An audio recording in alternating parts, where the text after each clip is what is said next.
Can we have a chat about vampires for a bit? I know it's been a while, but as you can see, I moved, so I've been figuring shit out, and I've been looking over vampires for reasons, and I always have an interesting thought. Like, I'm not going to break down the whole thing on them because they're kind of obvious. Everyone knows them. And you get most of it just from the details in their stat blocks or watching any TV show that includes them, like any of them. But I always find the rules on vampires very interesting. Like, their forbiddance, running water, sunlight, stake to the heart are the most easy and obvious ones. Stake the heart is something that I see a lot of people misconstrued, at least in relation to D&D, where it's people thinking, oh, you just stab them and they drop. It's like, no, you have to get them while they're unconscious. You have to get them in their coffin, and just that's when you stake them. And that's what keeps them in the coffin. They're paralyzed and they're stuck there. That's the whole point. I believe the mechanics of it is if you paralyze them in their coffin, that keeps them from being able to like misty form away because they're paralyzed. They can't get out until someone removes the stake and then they can move again.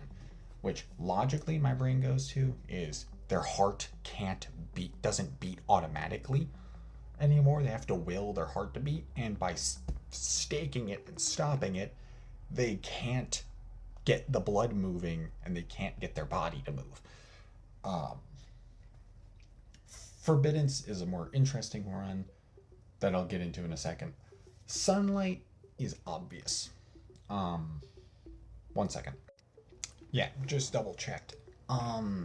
Sunlight, along with like those three main rules, like running water, sunlight, forbiddance, are much more interesting about vampires because when you look back on D&D, at least as far as I could really dig into it and keep my attention on it, like the like big deal first, like kind of big deal vampire as far as D&D goes would be Strahd. You know, if I remember correctly, he started as like one of like as a home game that the creators did back in second edition as like a Halloween thing. And then it was remade for third edition as like a public release book, and then remade again for fifth edition. And then Strahd is actually on the cover of this latest like Horrors of Ravenloft book. And and it kind of is where we can only get like the only like real origin for vampires, like lore wise, in D&D, which is like being like it started with either Strahd himself or somebody else making a deal with some dark power and making a deal with some like extraplanar dark power for like life beyond death, you know, eternal, like immortality in that sense.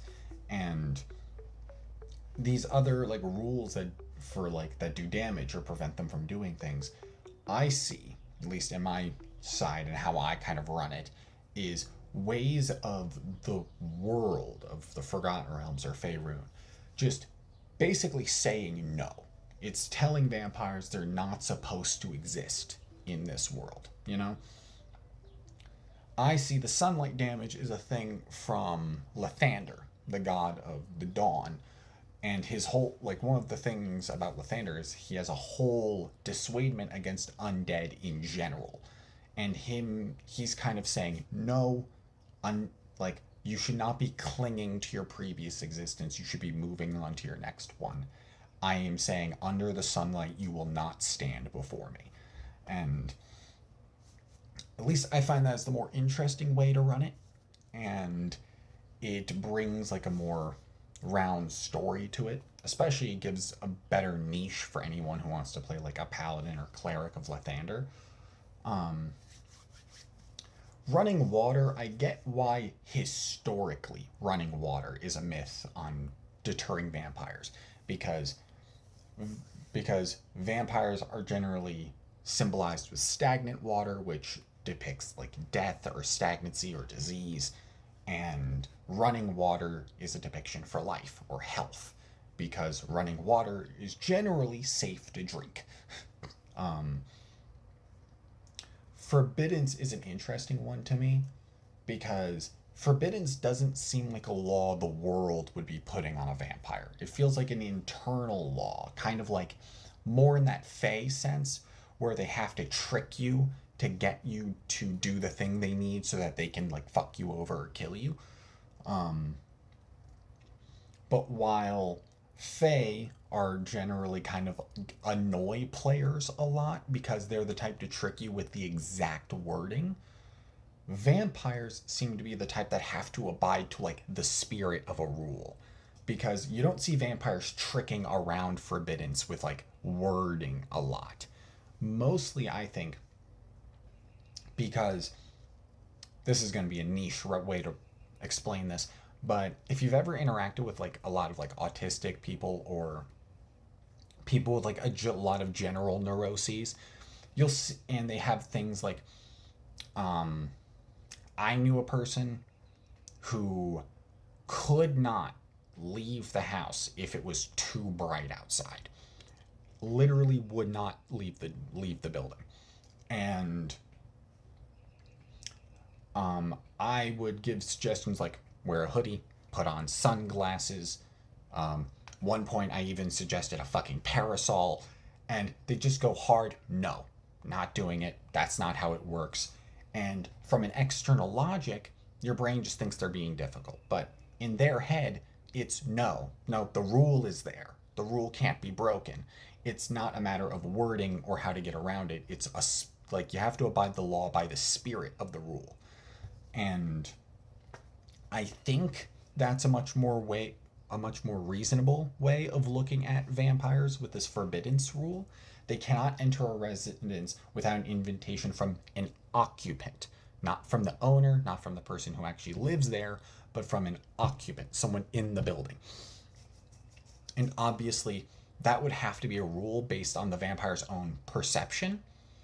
Um, I feel like people are going to make jokes because I'm referencing Vampire Diaries here, but I only know of this because someone else had mentioned this to me as a reference for this exact same conversation.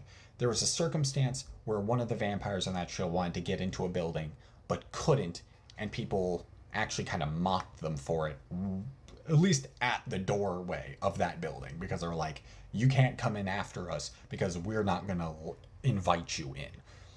And later down the line in that show, because that building had been designated as like a historical landmark and could not be like teared down, because it was ruled as a historical landmark, it was then technically kind of everybody's, and that was enough for the vampire to be able to bypass that rule. That does feel a little bit like in the letter of the law, not the spirit of it, but it is the type of way you love to see a supernatural creature work around its own rules. I find things like this, specifically with vampires more than anything, very fascinating. And it's the type of thing that always brings my head back around to them every once in a while. Because vampires are probably like the most obvious monster for a thing that has rules to it. And I like finding ways to use those rules to either help the players or to hurt them. Like like if you're trying to chase a creature that only shows up at night, it immediately brings you the thought of either it's something that cannot come out in the day or prefers the nighttime for different reasonings. It could be a werewolf that is only coming out when the moon is out. It could be like a drow or a vampire or some other creature that is weak to sunlight. It could also be like, damn it, I don't remember the name. There's a type of like squid monster creature that basically like hides in the dark. And it could be that that thing comes out at night because it works best in the dark.